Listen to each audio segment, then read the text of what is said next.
is personal to me, that is urgent to me, that I've posted on a number of times, but I can't post on it enough. History is repeating itself right in front of us. As a follower of Jesus Christ, you know I'm a woman of faith. I don't make any efforts to hide that. I'm watching the rise of Christian nationalism in America, and it is terrifying. And if you think, well, that could never really go wrong, spend 2 minutes with me.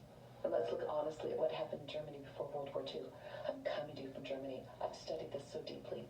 In the 1930s, many German Christians surrendered their faith wholesale to the rising power of Adolf Hitler, whom they eventually worshipped. The Nazis wanted to fuse Christianity with the nationalist, racist, and authoritarian ideas. So what did they do?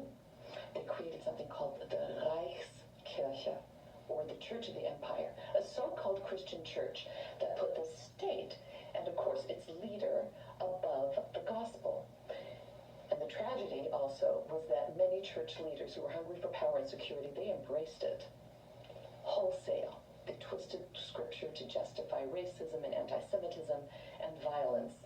Loving your neighbor fell off the commandments first. It was forgotten. Instead, loyalty to nation and leader became the new leading commandment. And what also happened is that most Christians then went along. Obviously, their priests and their pastors were leading the way, and genuine faith was replaced by political dogma. The cross was, decorated in a flag, and Jesus was reduced as some sort of a mascot for the empire.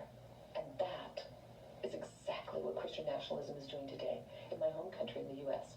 It demands Christians put America first, their political leader first, and it says that true faith means loyalty to one party and one leader, no matter the cost to Jesus's actual teachings.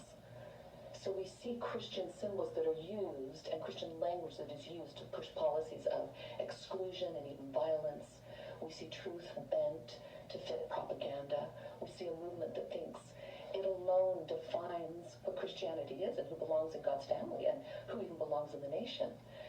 Now I know what comes when the church becomes an arm of the state. The lesson of the Reichskirche of Germany, where I have lived for many, many years, is clear. Whenever faith bows down to political power, it corrupts both the church and the country. It happened here in Germany. It can happen anywhere, including, yes, the United States of America, and it's our sacred duty to resist, to follow Jesus, not Caesar, to love the least of these, not to chase earthly power. Christians out there, don't be fooled. History is yelling a warning. The question is if you'll listen.